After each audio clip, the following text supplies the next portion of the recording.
mboten kapas.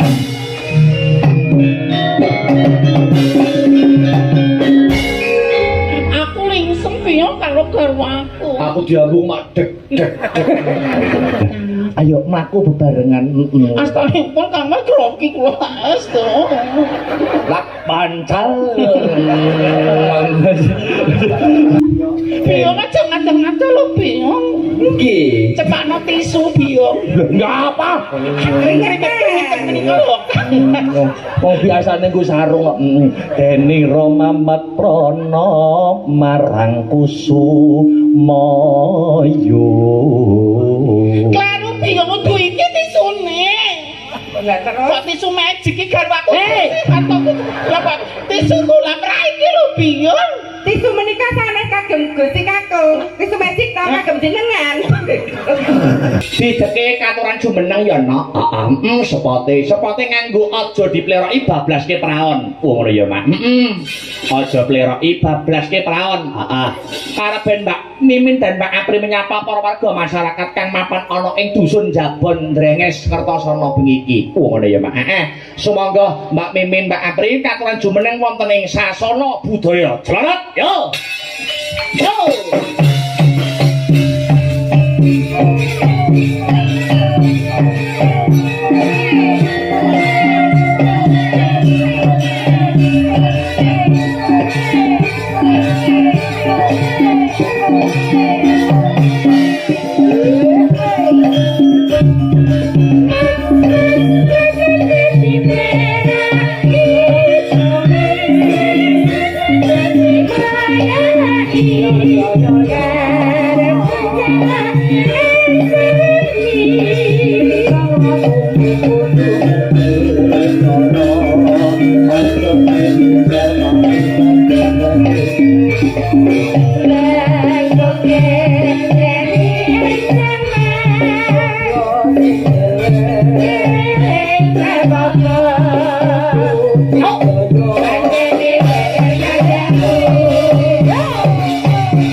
Dan luar biasa. Wilujeng dalu Mbak Mimin. Wilujeng dalu Mbak Limbo. Wilujeng dalu Mbak Apri. Wilujeng dalu Mbak Limbo Mak Sangit. Waduh, lama tidak ketemu nggih. Lah nggih ta, gek kula niku kapang sangat kalian Mas Akbar lho.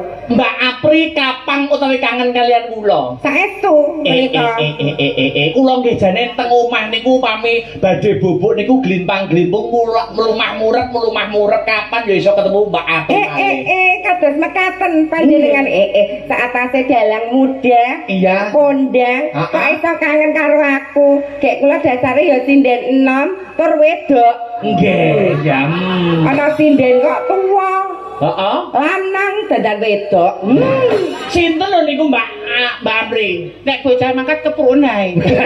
Wong lanang kok dadak wedok kok ora umumi. Lah ya malah kredeg di panggunge Dek Akbar to carane ngono. Kok Dek Akbar lho? Lah umure ra iki sak anakku to. Oh. Nek karo ngaturi toleng tak darani piye ya Dik wae. 50 kurang 1 jak iki timplah-timplah didoguling. Iya. Dadi jenengan nek ngaturi ampun, Mbak. Lho, nek kula nek kali jenengan Mbak. Leres. Nek kali Mbak Mimin ku napa kula nek ngaturi? Bapak. Ora menghargai proses dandan lho. Lah jare tak anam. Kaya sia-sia ta wong nek dandan wing jam 3 sore lho. Iki penyen kakek kula sing rada alus. Oh ngaten nggih. Walah yo. Kula tasih klebon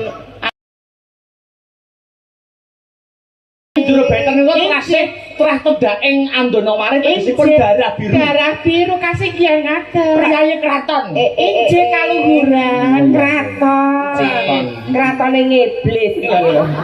Kraton katah ngayojo ngono lho, Nok. Oh iya, jenengan bagek ingkang alus. Aduh, wilujeng aku sudah nyeluk bapak ora iki. Ayo punya menika kok marake lingsem lho, kiai kakung nek ngono kuwi gedhe. Ndak, aja ngono to. Aja terus sambat. Wilujeng dalu Mbak Mimin. Dalu. Aduh, kok cuek men to jare kon Mbak. Jare kon bagekne, bar dibagekne kok cuek kaya ngono. Ini adalah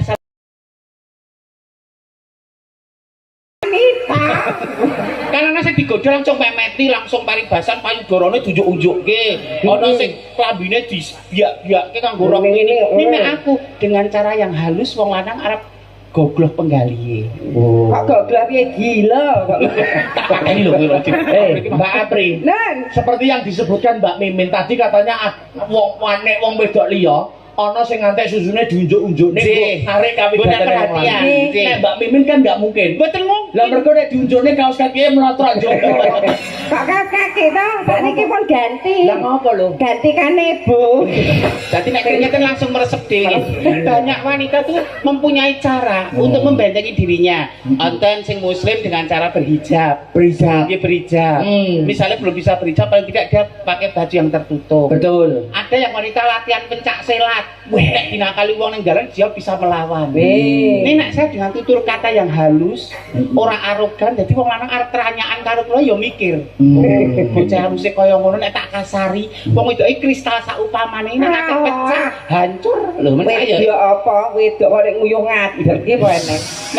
nek ngiyo lungguh bapak iki Lah pon nggo kebaya. Heeh. Sanggulan wis masak ayu. Cantik. Kebelet nguyuh lah kok ning ngisor wit gedang ning kebon nguyuh. Kok arep rampung kok mesti kejang. kejeng piye. Kae ngono ngetus. Berarti mau yo ning lokasi wayangane mau ngadeg, Mbak. Nggih teng ngingking. Lah darurat kok nyeslati Ngono iki mbok yo nglunggone aku to, sebagai dalang ngono to. Ya ampun Mbak Mim Mbak Pring nderekke masak bar bengi iki. Lah kok baru bintang tamu ayune kaya ngene kok nguyuh kok ngadeg iki lho. kedahipun lenggah namung menika darurat lho Kang Mas, lane piye aku jenenge maidul darurat. Ya ngerti aku nek lungguh ki kesreh barang. Tau lungguh malah nyapu dalan. Ironi jari iki lho Mbak nyapu Kok dalan. wedok nguyuh lungguh kok lecet iki piye pae. Ngene lho, Lek. Injih ndongake. Sowan wonten dalemipun Ibu Sobiatun. Juragan es krim Juragan es krim. Mula kula nyawang Bu Sobiatun kok hawane adem sejuk. Aces ngono ya. Nek nyampe kok kaya nyedak neraka ya. Kate-kate. Iki acara tetakan. Tetakan iki piye kok, Jos? Ya kaya kowe dhisik no. Kok dadak Aku ora ditetake kok. Tetakan iki piye? Sunat. tetakan ki dinggo apa jenenge peralihan dari anak-anak ke balik. Oh, balik ke masa dewasa. Sing maune paribasan salat ijek dadak dielingke, saiki kudu dengan sendirinya. Sinau dadak dioyak-oyak, saiki sinau dengan sendirinya. Jadi tanggung jawabnya luwih abot. Aku ya ora ngerti babagan tetaki kaya ngapa ngakon dhisik kudu dikerik kunir. Kowe rasa ngomong ngono. Piye? Sing terke sunat tak lho tak sepil kene tak share nek asal brata kok piye tak sepil ke organmu kok piye kok iso cantik. Lah kok kesaneten lho kok ngono abrak kaya mengko iki pinterle menang dandan nek nyapu dono. Tapi bener loh Mbak Apri, dawuhipun Mbak Mimin kalau mau. Orang itu kalau sudah sunat tegesipun pun akil balik, ngibadah menika ora salah diperintah harus mempunyai kesadaran atas tanggung jawab jika kita itu manusia yang bertuhan. Wayang ibadah kudu wayang ibadah. Yang menjadi pertanyaan satu Mbak Apri. Umpamane kula nak muslim, panjenengan kekalih nggih muslim. Lah nek Mbak Mimin menika nek pas wayah salat Allahu Akbar lunga ning masjid menika kumpul sing lanang nganggo sarung apa kumpul wong wedok nganggo rukuk? Nah, duduk kok kowe kumpul kaya kakung nganggo sarung. Apa kumpul piye putri ngagem rukuk? kumpule kula mboten ten Kyai Kakung. Nek ten pilar nika lho. Nggih kumpul Kyai Kakung. Oh, iya. Nek iki dadah niku ya kembali mestine kembali pada fitrahnya. Babakan agama, babakan sholat. Niku kembali ke fitrahnya kene ya dadi sukimin. Kok sukimin sapa tak? Tak katanya lho Mas Panut. Walah, jenenge iki Sukimin to. Sukimin. Mriko namung Samudana kemawon. Alah Samudana kok jeneng KTP asli. Mboten, Kanjeng Rama dalasan Kanjeng Ibu. Heeh. Nduk senajan to kowe putra nata. Anak ratu. Nata rembesi keceren. Aja adigang adik gunung, adigang adigung adik gunung. Aja kumalungkung, aja sombong, aja jumawa. Kowe tak kei jeneng nganggo nyamur laku, kowe nyamura dadi wong sudra, dadi wong cilik, dadi rakyat jelata. Loro sauden telu sauruban. Nggih, men paribasan wong ku ora menghormati kowe mergo titelmu. Kowe turuna ke bawah nyamur laku nganggo jeneng Sukimin. Niku wong jeneng alias. Men masyarakat umum tidak tahu bahwa saya itu masih darah biru Trainata Rembesing Mati. Lah nek jeneng keraton asli ku ya enak berarti ngono kuwi kok iso. Kula Kusumane Ngayu mimin saputri Ratu Angga inggih pringganing tes Ari Gustanti Agni Pratista Arkadewi Kuswardono. Nah iki lho. Berarti Mas Wardono kok jebret iki. genok dono. Nakasipun sampun kos-kosan. Kuwi jenengmu sakmono ki ya nartine ya, Ya ana dana wis Apa? ngarani nek Kusumane Ayu ki ngerti jenenge wis jeneng-jeneng kraton ora jeneng sak umume. Terus Kuswardono. kuwi apa? Waria dodone ra ono. Lagi kok eneng. Ah, iki mau sekendare sekolahke wae. Kok sing gedhe kon ngawasi mawon. Injek gak ngerti. Nek mau ngawasi tok mboten masalah jadi kagum netra mungkin terus kagum nggih. Kagum dengan kecantikan saya atau kesabaran saya atau inner yang memancar dari saya. Inner beauty. Bisa jadi itu. Tapi kok kata-katanya sih niku Mbak Pinten, Mbak Pinten. Mas aku sindan lho Mas itu begenggek. Hei, Pinten ngono nggih menghancurkan maksudnya pinten niku harga nominal ketika nyinden dadi. Iya, mboten diwedarke ngoten sekarang eranya keterbukaan transparansi lho. Mbak Pinten aja nganti ngerti ngene pinten ngono kuwi terus kok aku ya Konotasinya negatif kok. kok ya aku tidak memiliki harkatku sebagai seorang wanita. Kok nek pengen ngerti 20.000 didol 2.000 nggonen parkir. Gila niku. Oh alah. Banget. Matur sembah. Dari Anda donga kagem Dik. Sapa Mak? Di Selo. Malindo.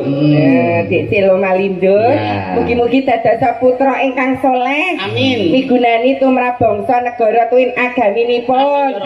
Ibu Sobiatun kula dongaaken panjang yuswa sehat. Tutup momong putra wayahipun. Rezekinya lancar, umi itu berkah menjadi berkah buat banyak orang karena sebaik-baik manusia adalah manusia yang bermanfaat buat orang lain. Khairunas anfa'uhum lillah.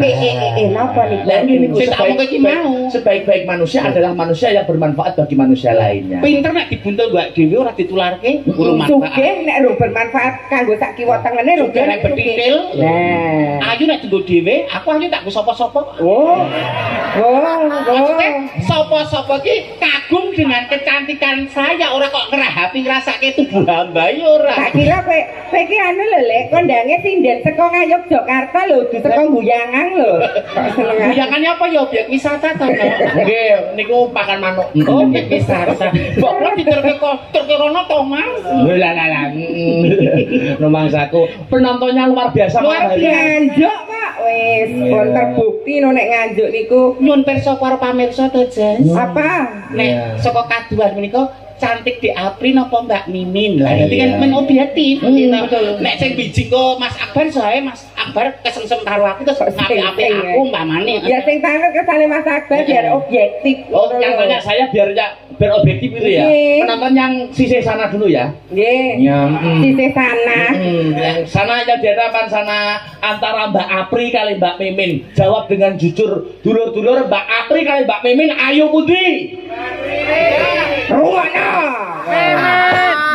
Mungkin dia punya dendam pribadi dengan saya yang dibalani pisan gas penuh objektif menika. Jawabkan nih jujur lantaran waca dan transparan. Dulur-dulur Japon dan seluruh penggemar wayang. Mbak Apri kali Mbak Mimin, ayo pundi?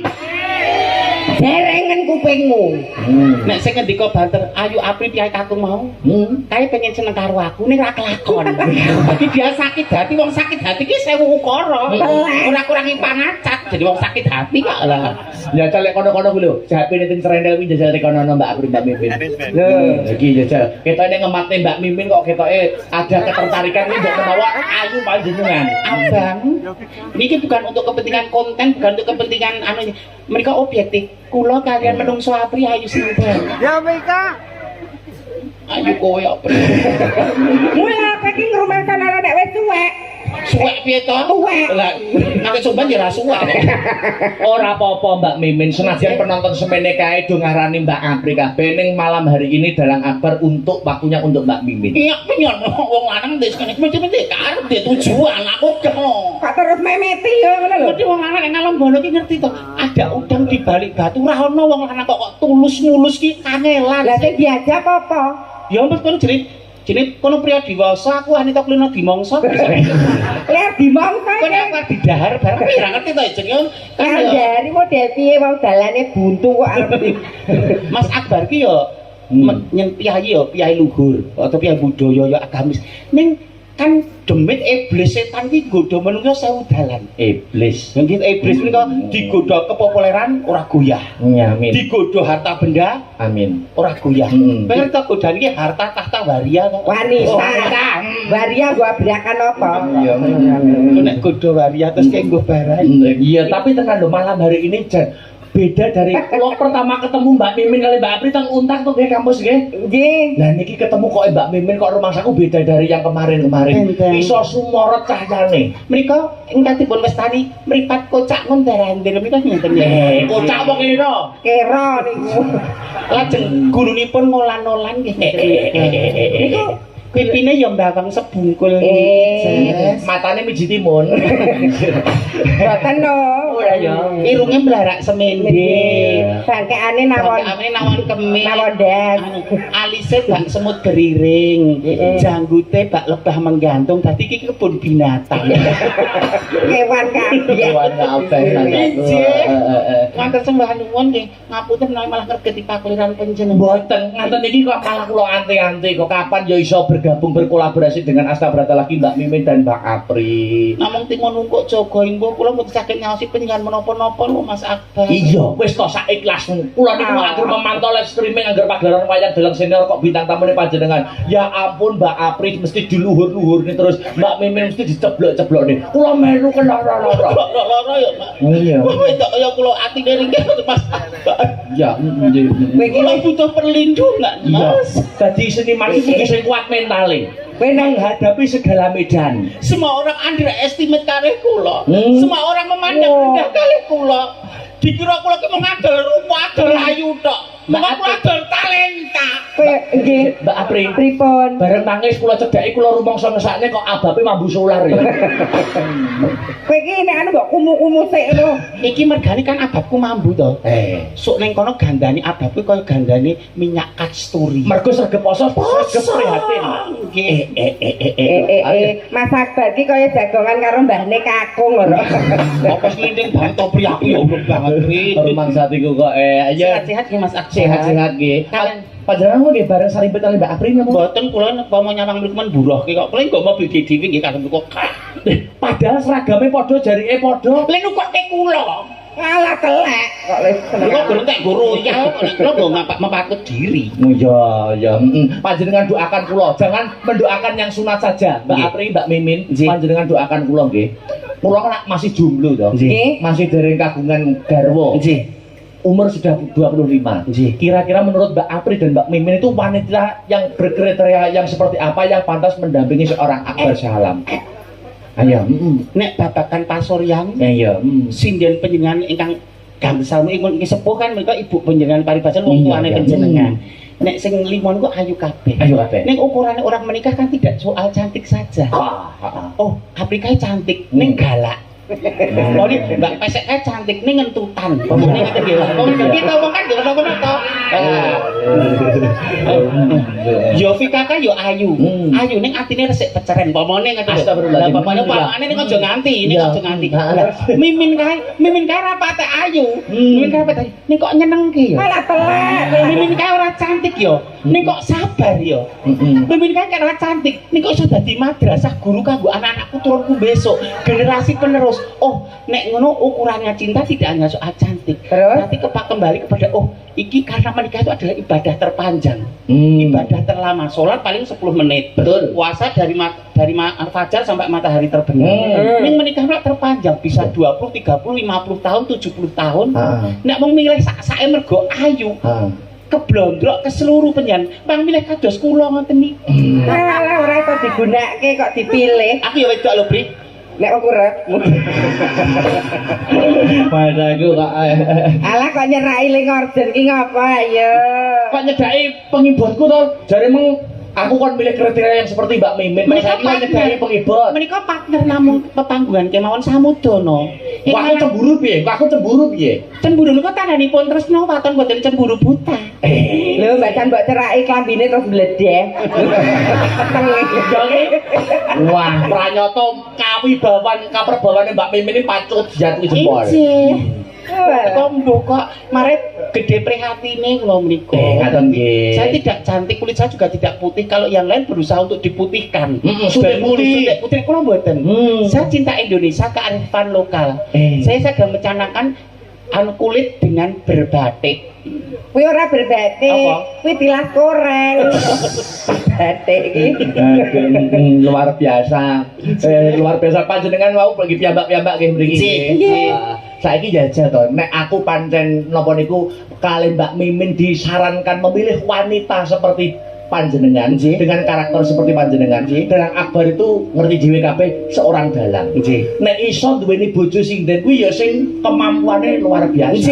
Wani didu momo Mbak April karo Mbak Mimin. Garwa dalang kudune nek iso ya sinden sing mumpuni. Nah, nggih. Dipamerke Saya mau ada dua pilihan. Aku bingung ing antara di mana ya aku milih Mbak April dan Mbak Mimin. Nanti tak rewangi surat istiqoroh. Aja ngantek kan peribahasa beli kucing dalam karung. Betul. Ketok sing apik. Oh, iya. Kemampuane jong. Nah, piye? Jajal dipamerke apa ditunawa pun monggo nggih. Pamerno suaramu. Iya. Saiki adol kualitas, adol talenta, adol karya. Iya, Lek. Iya. Iya, iya, lek melengos lho ya ampun. Lho body language-nya lho. Sex appeal-nya. Body language susumu doyong ngiwo kok. Body language. Lagi iki lah nek susu diseret. Dituwak. Iya to. Apa? Napa arep ngateli apa-apa? Anu menika jumbuh kalian situasi kula kalih Lekmin. Apa itu? Podang kuning. Iya. Permanuan. Iya. Ke wanita Podang kuning. Bawa berdua nggih. Jadi sebelum aku memutuskan pilihan Mbak April atau Mbak Mimin. Ayo ya Jan. jangan kayak ke seluruh milih jodoh kok. Iya ya. Ya Jan. Mbak April sih. Nadyan nuju timung peksi. Wah, luar biasa. Sok cantik. Piye to? Senyumnya kok palsu ngono ki lho. Kan ono to senyum formalitas sama senyum tuntutan pekerjaan. Selamat siang Bapak ning cuman formalitas sama dari dalam itu beda. Tapi ya suaranya luar biasa loh. Wis termasuk luar biasa. Niki pasti berproses. Burung Mbak Yuling. Lagi ya jadi gantian po? Kesane mriku riyen. Wah, bokor. Oke, no. Wah, ya, bokor ngarek bar. Ya. Terus monggo.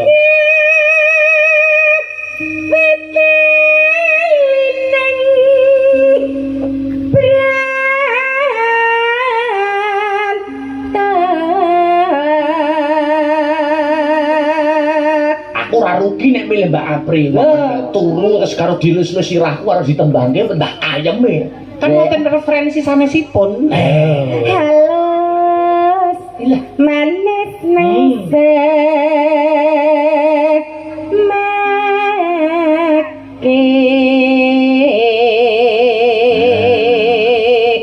mangga Bu. Iya, Nak. Bubruk. Tak antil dhewe lho. Iya, tak antil ya. Kok metu lanang. Ya jare iki suarane iki sing sesuai Tintingane Mas Raki Solo. Sindene rada budek, Mas. Wis tuwa. Tambah umur tuh banyak kenikmatan yang dikurangi. Betul. Matane wis nyawang ra permono, talingane lik rada suda lan sak piturute dadi Ingatlah mudamu sebelum datang tuamu, ingatlah sehatmu sebelum datang sakitmu, ingatlah sempatmu sebelum datang sempitmu. Ojo jumawa kowe. Resik to, tapi pandangan berkurang, kuping pendengaran Iya, berkurang. iya. Tapi panjenengan nak bulanan masih aktif to, Lancar, kalau malah nek bulan nek Mbak pesek lo tak ngerti, Mbak dengan nek datang bulan nek garap sari pinten ya paling anu seminggu pol-pole nek anu 10 dino. Aku kok petang sasi kok deres gerja ora geleman. Niku bulanane ora nang nggone kok. Pindah teng kuping kok. malah popok getih. Iya. Enggak medalik. Ayo. Sing hati-hati dipersani Bu Sobiatun. Iya, eling ngefan tenan nggih Bu. Cantik to Bu, asline kan ya tipe cantik iki to Bu. Anjir. Hei. Iso juga ki lho. Panjak. Dek Mas Akbar sing nunggu. Kesengsem Mas Akbar iki. Dicepaki sing cantik-cantik mesok mirsanine rene terus kok. Kaya ana anu gravitasi bumi lho tarik menarik ngono. Bola apik-apikno. Iki Iya, kompetisi. Perjalanan 3 jam mosok ning kene suara remuk ra ya kemiran. Iya. Iya, Klaten nganjuk, Nggih. pamer suara basa. Lanjut Iya. ae kemirangan lho mesake Bu Sobiatun le bayar aku 20 juta malah. Iya. Kudu to Menang. Kowe wis tak kei kesempatan. Aku ngandani kowe lho. Nek Le. cara ngene iki bersaing ra sehat. Wis Mbak Apri Iya, jane iya. mbok, Mbak.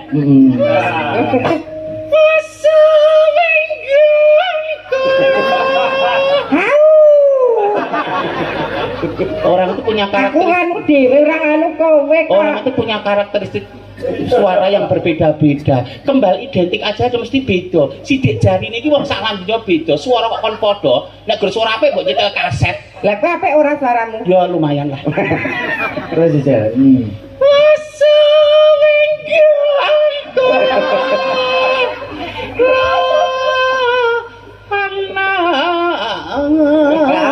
Sik, tapi iki ada nilai plusnya lho. Injil. Nilai plus Panjenengan apa? kok ketoke ngopeni teknis teori wong nyekel mic to, Mbak. Injil. Nek Gimana sharing. kalau pinjem yang titik puspa, itu teknik tebal tipis. Tebal Tapi tipis. tidak hanya banter terus, tapi tebal tipis.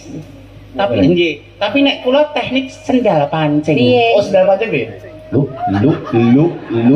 Kuwi ketoke aneh. Nek terlalu dekat kadang nanti kan Memekakkan telinga. Nek terlalu jauh kita nggak tahu mixnya sok kadang kita nggak boleh komplit sama sistem ya. Ini teori sendal pancing.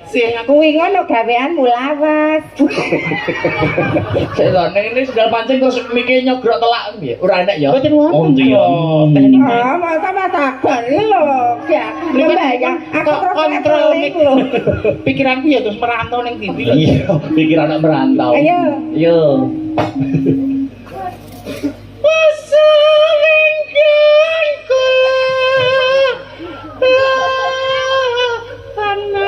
Golek isi podang.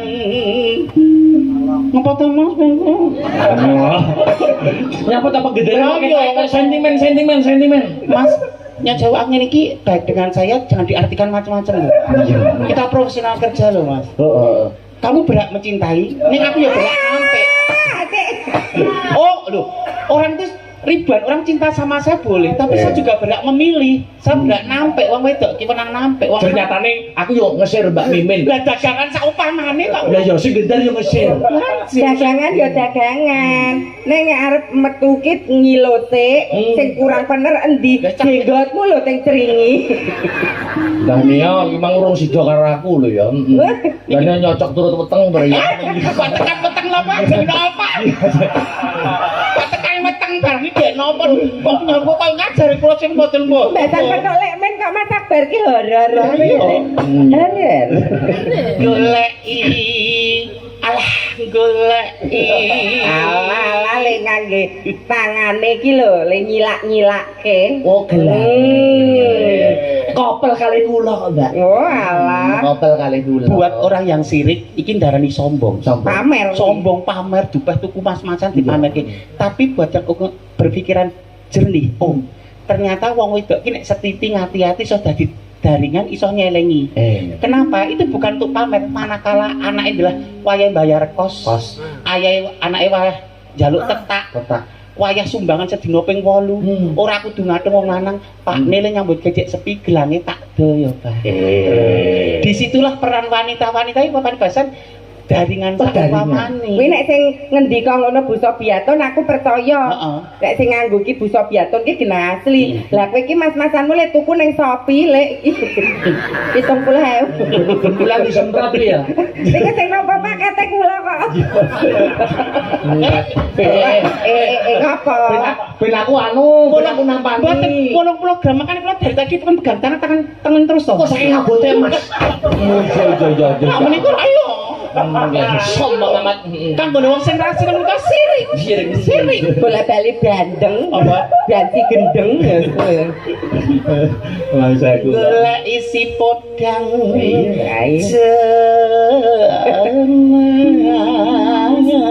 Apa ele? Piye? Kok kita sing nyimpeng ngono ndelok kita badang. Mangabang kalih kula, aku pengen wudu. Lah nyawang budhe kok adi betot. Maksudnya piye? Mbok ra do ngono ta. Terus Iba bunga ngatiku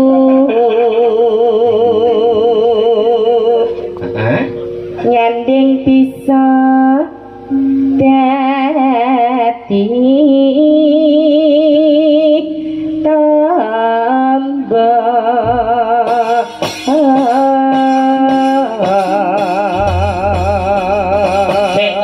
maca WA nggih Mbak Yu. Assalamualaikum warahmatullahi wabarakatuh. Semangat Mas Akbar. Selalu untuk kaberkan menawi dipun maringi nyuwun gubuk asmara kagem sedulur FM matur suwun saking kula Bapak Lasiman wonten TKP. Bapak Lasiman wonten TKP. Gubuk asmara. Tukang las. Oh, Lasiman. WA terus dari kanca-kanca nanti apa ngoten lho Mbak. Niku Pak Lasiman. Oh, kiwanten pamundutan lho. Napa niku? Mas Akbar kasuwun fragmen lho mengke. Lho, siap lho. Fragmen napa? ya kok pilih warna dia cantik-cantik kae to. Lho pengenku karo kowe kok. Mboten Kowe dadi roll on lho, Lek. kok roll on kowe to. Sri panggung ngono lho kok roll on. Lah kok kelek lho, Pri. Anu aku pengin dadi watu wae, Pri. Lah ngapa? Men duyui perjurit-perjurit. Gaji. Lah nek perang teng ngalas darurat apa zaman perang sik ono kamar mandi ora nang kamar mandi. prajurit-prajurit. Nggih. Lah nek sing nguyuhi bagus no kapakno, nek sing nguyuhi bangsa sing gampang ngono piye? Klepak. Ya, anu sik ya, podang Injih. podang kuning dulu ya. Ya, monggo langsung buka celuk monggo. Heeh. Bisa awan ning omah wis ora krasa. Keluyuran golek sing tak sayang. Mumpung mitangganku golek ana krasa esuk awan nganti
Iya.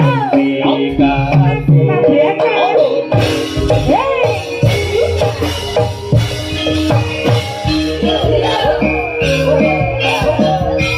Iya, iya, iya.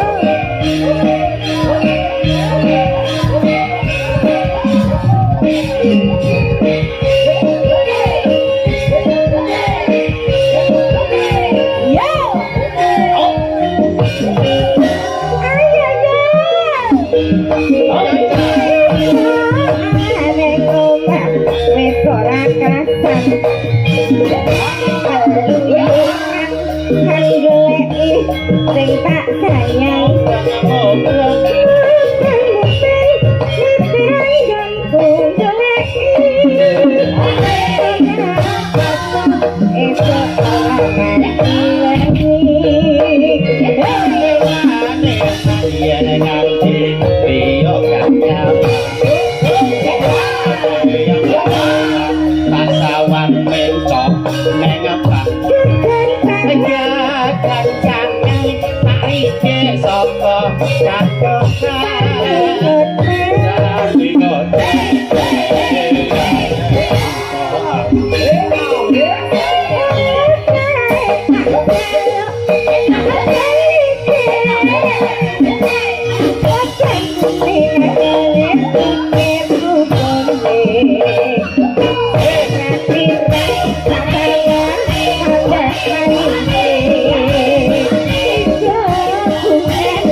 umpama dipaksa kon nyuwara ya apik ya becik lho Mbak Mimin. Lah nggih to.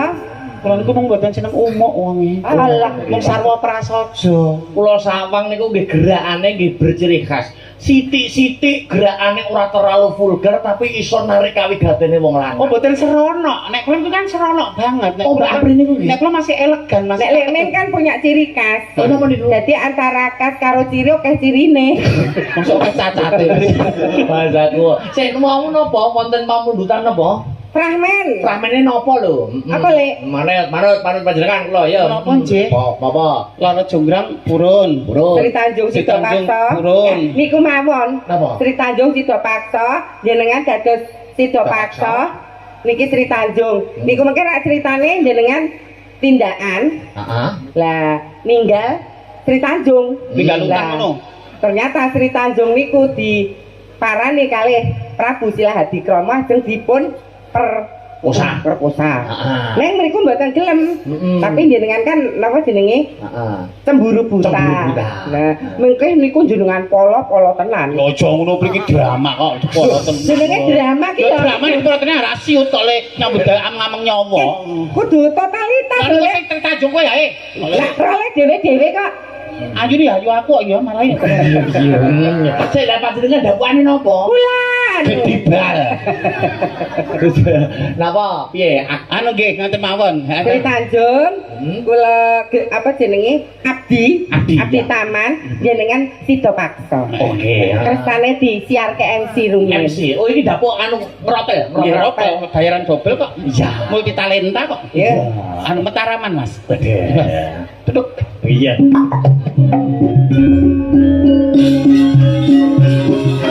Halo.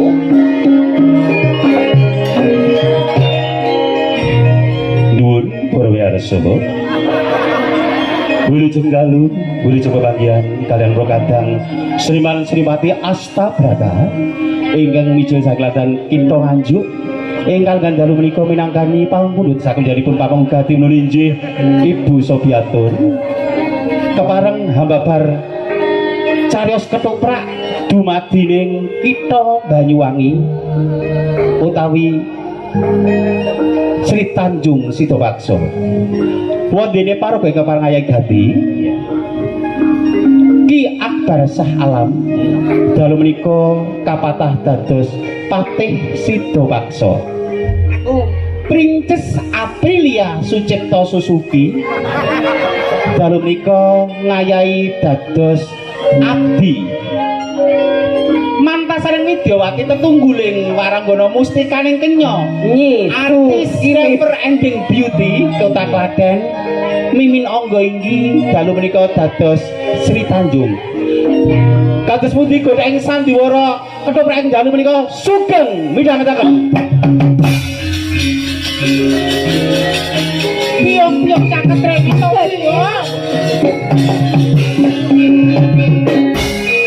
Gusti Putri panjenengan ingkang kula tresnani. piye piye Kula wentah panjenengan awit rumiyin. Kula tansah tresna kaliyan panjenengan.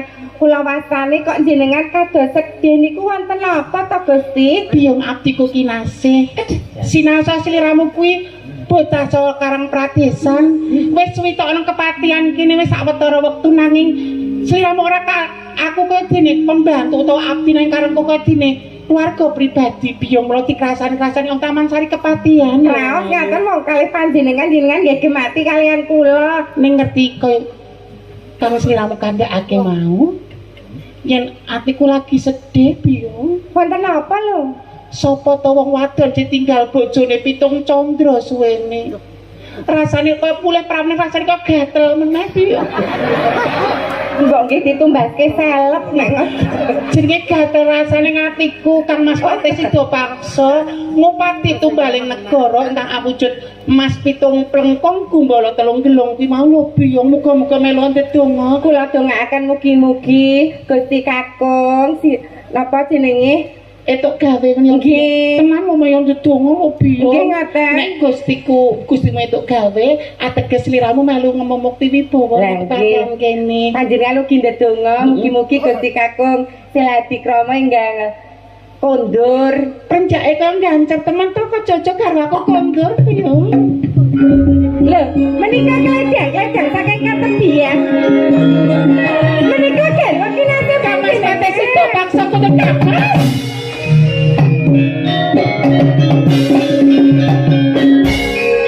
Aku lingsem biyong karo garwaku. Aku diambung mak dek dek.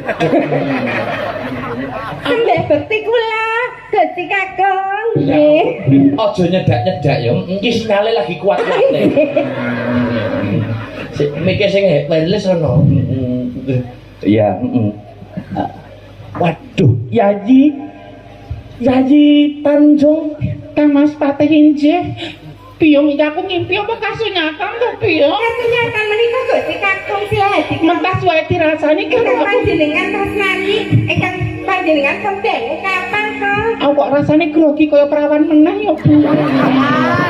7 sasi lho. Mbok menawa nek wong wedok liyane wis golek inceran liyane, wis golek nanging Kang Mas. Saestu menika garwa kula Kang Mas Patih Sidowaksa saestu. Kang Mas. Aja nangis, nek nangis mesti nguyuh kowe. Manut ya menika keblek pipis mawon sih dereng cek tekan kamar mandi pontek tendalan lho Kang Mas. Iya. Iki abdimu apa Abdi anyar? kula menika abdi kinasih. Lah Abdi panjenengan panglih kalih kula niku pripun wong kula ingkang ngomong Gusti Putri pun dangu kok. Kok tak sawang kok malah ayu abdine. Ya niku ampun nalisir. Ceritane ayu kula cedak jontor ayu kula bosok iku lho ceritane ayu. Kok malah ayu abdine. Niki jenenge wong jenenge iki lakon sandiwara kok. Mbok kula di anak 17 ngakuni ya perawan. Pun mriku Gusti Kakung sampun pundhut dipun ladosi rumiyin. Kula tak wonten wingking rumiyin kersanipun mboten lingsem panjenengan. Ning kok jago-jago ya piye aja negake aku. Persekitaken Gusti Kakung. Soalnya aku rung siram jamas iki lho. Tanjung rene ya. Injih Kang Mas. Moga antuk pengasih saka Gusti ingkang Mahasih. Aku bakal ana rembug sing bakal tak andharake marang Tanjung. Saestu Kang Mas. Heeh. Badhe wonten pangandikan menapa Kang Mas Patih? Nyidam sari kekidung memanis. Kok yo dadak gandrung barang kok. Mungkin dipun pirsani para abdi menika ora nyelingsem to Kang Mas. Lho, anggapan iki kabeh ora ana. Bumi iki anggapan nggur aku karo kowe. Namung kula kalian mantelem kemawon. Iya, mergo suwene aku ora ketemu kelawan jeneng sira wong ayu, sadurunge aku ngucap sing wah sing wigati tak gandrung dhisik. Ternyata wis suwe ora ketemu. Dasare akeh digandrung padheran kula langsung kerem nggih Kang Mas. Anu kembut-kembut. Suara dijamah kok ya. Kaya kumbang kang amulat sekar. Nyampingipun nyun sewu nyampingipun nggih, anggenipun miranipun nggih, Kang Mas. Soale aji ning diri ana kedale nglati, aji ning salira wonten ing busana. Bojone sapa ta bojone Sri Tanjung? Oh, nyalira busana mula becik. Iya. Nanten. Kan mengko nggawa jeneng kok daleme ngendi tok Nganjuk. Oh, wilayah Nganjuk saged tampi-tampi. Iya, iya. Ayo mlaku bebarengan. Astanipun Kang Mas grogi kula astu. Lak pancal. Nek ora mboten wonten juru taman lan mboten juru pangisepan mboten wonten taman iki. Juru pangisepan apa? Telek sandi menika mboten wonten. Oh, mboten wonten. Kok juru pangisepan kowe apa jeneng tak isep bundunamu? Kepengen ngisep madune. Apa sliramu isih duwe madu? Tasih Kang Mas. Kang Mas Patih Sida Paksa. Mbok piye ing jagat menika mboten wonten manungsa ingkang bombong lan mongkok manahipun kejawi namung kula. Awit kula menika saged sesandingan kalian panjenengan Kang Mas Patih. Ayem yo nyelanding aku. Inggih sakwume bumi sak pulpen langit menika Kang Mas. Sik to. Anu kukumu rong kok kethoki to. Wis tekan iki mang bawane. Brengeng swara rom. Yayah manten kang lagya karon sih dansa-dansa. Wah. Kalian kula peteki nggih Kang Mas. Mesti saya kok ya saking ketebian. Sik to, kowe bareng nyekeli aku jarikmu kaya sing jengat. Saking sampun boten saged napa jenenge hardane kanapson kula menika lho 7 sasi lho coba nek liyane ra ya golek kono-kono. Iya, Biong aja ngaceng-ngaceng lho Biong. nggih. Cepakno tisu Biong. Enggak apa. Ngribet menika lho. Wong biasane nggo sarung kok. Dene Mamat Prana marang Kusumoyo. Kleru Biong kudu iki tisune. Lah terus Kok tisu magic iki garwaku. Lah kok tisu kula ra iki lho Biong. tisu menika sanes kagem Gusti Kakung. Tisu magic ta kagem jenengan. Sekalutan bisa nendra renggang kula kinepyur pulut saya hati. Mimpi apa aku garwa sing tak tresnani banget. Matur nuwun Nyidam Gusti. sarining tresno. Sak saben nyambung rong kula. Lajeng pangandikan menapa ingkang panjenengan ketika wigatos kala wau Kang Mas Patih. Kabar kang sumebar pawarta kang Muswarata Kiblat 4-5 pancer. Kasingkihan. Ana kabar ingkang mawartake lamun jeneng sira Yayi Sri Tanjung kagungan rasa tresna karo Sinuwun Prabu Silahadi Krama. Satemah gandeng asmara senadyan mung sarana sesideman. Kuwi kabeh mau kabar kang kabur apa kabar kang kababar ing kasunyatan. Kang Mas Patih Sida Paksa. Piye wong ayu? Panjenengan ampun kegujengan lho. Bojo 7 sasi ora ketemu lajeng. Ngopeni suwanten-suwanten mbok bakul sinambi wara. Garwa ingkang kula tresna panjenengan namung nang dalem Kang Mas Patih Sida Paksa. Ning iki kabar iki wis akeh sing ngrungokake. Kabar iki wis akeh sing ngrungokake, kepara wis manjing ana talinganku dhewe. Yen sliramu tumindak sedeng kelawan Prabu Silahadi Krama. Kang Mas Patih Sida Paksa. Heeh. Kene panjenengan pitados kalian kabar saking Mbok Bakul Sinambi Wara saking Juru Telek Sandi. Iya. Boten pitados kalian kula Sri Tanjung garwa panjenengan kang tuhu bekti tresna kalian panjenengan Kang Mas Patih. Piye abdi? Injih Gusti Kakung. Kondo Kang Walaka Biung apa Kang nudu mati ana ing Taman Sari Kepatihan Biong. Bendaramu apa tumindak sedeng? Ngaten Gusti Kakung. Kondo Walaka Biong. Kula seksinipun. Seksine piye, Wong? Kondo Prasaja Biong. Prabu Seladi Krama menika leres tindak wonten kepatihan. Menika astunipun badhe gonjak Gusti Putri Sri Tanjung. Ananging Iya. Gusti Putri Sri Tanjung menika nggih adosi Gusti Kakung. Mimin. Kok Mimin? Suki kok Suki. Mimin. Sri Tanjung. Tanjung. Mas Pate injih. Abdimu wae ngarani kowe tumindak sedeng lho. Abdi menika wonten pepengkeran mboten ngertos sajatosipun Kang Mas Pate. Lah abdi wae ngerti powakanmu ora Siladi Krama nganti kaya ngono. Kang Mas Pate kula badhe matur walaka kalian panjenengan. Walaka piye? Ning ampun duka lho. Ora. Injih kasinggihan sinuwun sila hati krama tumuju ing Taman Sari Kepatihan. Marani kowe. Ing setya bakal gonjak kalian kula badhe prawasa jasad kawula nanging Kang Mas. Kula tesih ngugemi tresna sejati ki tresna kula kalian panjenengan satemah kula boten ngladosi saestu saranduning badan kula menika dereng kepok singgol kalian sinuwun sila hati krama kula boten matur dora Kang Mas. Siti Siladi Krama ngicipi kowe? Boten kula boten ngladosi saestu Kang. Nyenggo. Boten Kang Mas, nawit pesok kesinggol bakal kula beset Kang Mas. Kowe nangis mau bekar. Mas Pate. Nanging atiku wis kadung catu. Kedang aku pawajan menapa penjenengan pitados dan atur kula. Ojo Panjenengan atur kula Kang Mas. dirungokne tangga. Panjenengan kesangeten lho. Lah kepiye to? Ndakwe Kang boten wonten Cruntrungipun kula menika tresna kan panjenengan ora ngladeni wong lanang liya. Kula ora milik mulo bareng Kang Melok. Dados karo pate kula sampun matur nuwun. Aku tak mudune wong. Jenengan iku dadi Siladi Krama kok malah kalah karo wong wedok ki piye? Lah muacane metu e. Nah, jenengan ki kudune nek ngono kuwi langsung disabet buah. Lah wong wedok ngandane suara dene saking dene sing lanang. Dituapuk-tapuk tenan. Buak tenan. Aja bantah karo wong lanang, Tanjung.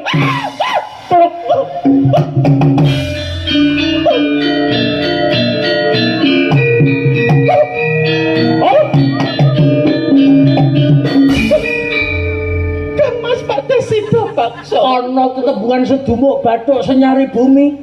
Wong wedok sapa wani dumuk bathuke wong wedok sing dadi garwane nyawa totone nyatane kowe wong wedok sing kendho kembenmu wedok lelemeran. Sri Tanjung pegayan. Menawi panjenengan sampun boten tresna kalian Sri Tanjung kula boten dados menapa. Saestu kula boten dados menapa. Kawangsulaken dumateng tiyang sepuh kula nanging Kang Mas. Menawi panjenengan dakwa kula tumindak sedeng mrucut pinjungipun lemer ngadosi prosanes kula boten tarimah Kang Mas. Monggo. Hukuming negara wis ngandharake sapa wong wadon kang gandeng karo wong liya sing dudu bojone nyawa kudu diilangi. Kapejana kula lila Kang Mas. Menawi dados menika mongko king penggalih panjenengan nanging kula saestu boten tumindak sedeng. Kula gadhahi atur. Menawi pusaka menika tumawonten badan kula. Lajeng badan kula kedalaken rah.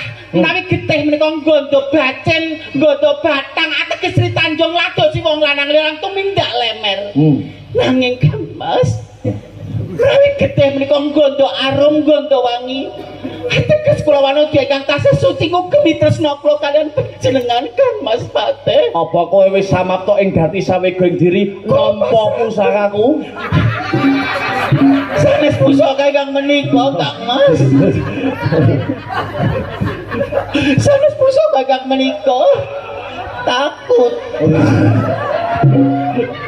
Pusaka sanesipun. Nek getihmu banger kowe luwet. Nek getihmu wangi kowe bener. Kula tasih suci lan ngugemi tresna sejati kula kaliyan panjenengan monggo kapejana kula Ati pakarti kudu nyawiji. Yen iya ya iya yen ora ya ora. Tanpa ana pusakaku mati.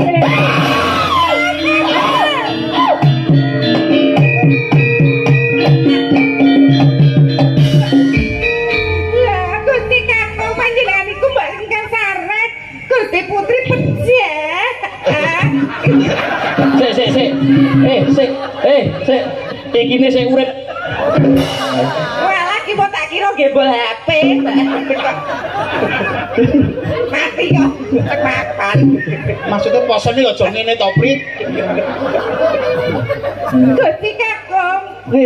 Piye Biung Ban piye. Gusti Putri sampun pejah. Heeh. Ananging saderengipun kapejahi dening panjenengan kala wau. Kowe kok menak nangis lho. Apa? Menika Gusti Putri gadah piweling. Heeh. Piye piwelinge piye? Menawi prahipun getihipun menika nggondo wangi.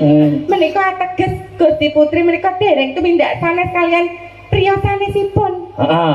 Menawi reh utawi getih menika kok gandanipun baden menika ateges Gusti Putri tumindak saden kalian priya sanes Gusti Kakung. Heeh. Mbok Cobi menika Iki getih entek tak jupuk getih. getih teng mriki. Oh nek ngene.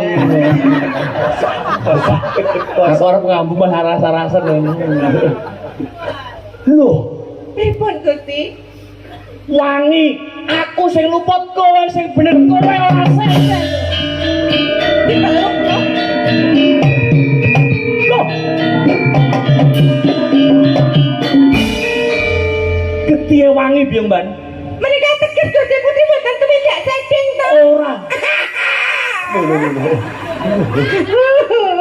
Nggih, panjenengan rungkit to Gusti Kakung. Hah? Dirangkul. Mati? Nggih, diuripke meleh. Apa jek iso urip? Wonten rapi kok nggih. Nggih, tangi. Ya digoleke apa di ilmu sambung umur ngoten men kula durung wayahe mati ngoten. Tak uripke ngoten sik kok matangi tok kaya pada titik anjing. Bojo lho bener dikeloni kok tangi. Iya, bener dikeloni jare. Istrimu adalah ladang pahalamu, Cing. Mbok kaya kalingan nek dolak alik kae piye. Iya. Istrimu adalah Ladang pahalamu. Oh, iki ladange lemah jembrot kok. Ayo, tangi. Wah.